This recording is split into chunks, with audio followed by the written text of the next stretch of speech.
Here's a short version of the lesson for 3.2. I did say that I was going to keep my videos short, and that one got really long because I was looking at all those different examples. So I'll just give you a quick summary of the 3.2. Okay, so 3.2 tells us that this is also the form of a quadratic equation. Okay, so we had previously in 3.1, we looked at this form of a quadratic equation. Okay, that's called vertex form because we know that the vertex is at P and Q. Okay, and so you can look at that and you can tell quite a bit about it right off the bat. You know exactly where the vertex is. You know by the value of A whether it's going to open up or down, and you can tell by by the sign of A whether it opens up or down, and then by the value of A whether it's going to be wide or narrow. Okay. Standard form, you can tell it some different things. I would say it's not as useful because it doesn't tell you the vertex. So the standard form of a quadratic function is ax squared plus bx plus c, f of x or y could equal that, where a, b, and c are real numbers and a cannot equal 0. Okay, and the reason for that is basically this term is optional. Okay, you don't have to have that linear term. This term is also optional. You don't have to have a constant term. But if you take away this term, the x squared term, you're just left with something in the form y equals bx plus c. Okay, b and c are constants, and hopefully you would recognize that since b and c are just numbers, that would actually be the equation of a line, right? Because you would have a number and then just an x and then another number. Okay, so it needs to have that x squared term to be a quadratic function and to represent a parabola. Okay, so that's one important thing. Okay, a can't equal 0. You do have to have an x squared term. You don't have to have an x term. You don't have to have a constant term. So what is that? What do each of these letters tell us? Well, A determines the shape of the graph.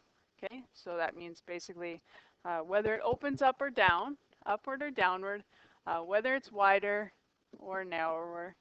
Okay, and we also saw that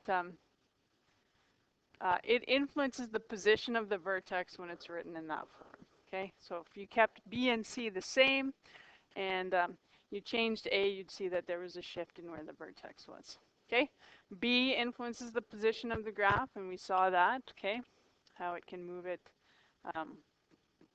in different directions. And C determines the y-intercept of the graph, and that's pretty easy to demonstrate, right? Because we know anytime we had to figure out x and y-intercepts for lines, if you wanted to know where something would intercept the y-axis, you just set x equal to 0. And when you do that, you end up with a squared term that's going to go away, and that linear term is going to go away, and you're just left with c. Okay, so when x is 0, y is c, that means that the y-intercept is c. That's where your graph is going